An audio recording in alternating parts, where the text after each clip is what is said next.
Հեռուստատեսությունը մի նոր գեղեցիկ էջ բացեց իմ ստեղծագործական կյանքի համար,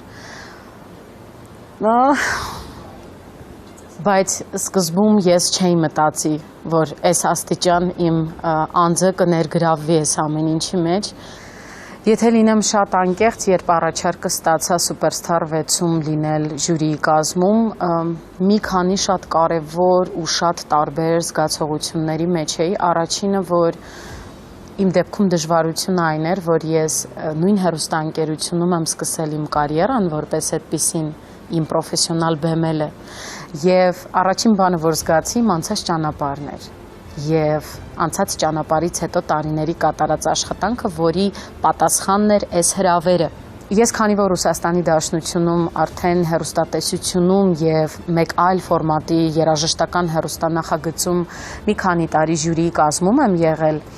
հասկացա առաջին իսկ օրվանից այստեղ նկարահանման, որ այնտեղից շատ բան եմ սովորել որպես ժյուրի, որը կարող եմ ընդգրկել եւ օգտագործել արդեն այս պրոյեկտում, որպեսզի մասնագիտական ընտրությունը եւ հայացքները հնարավորինս ճիշտ լինեն։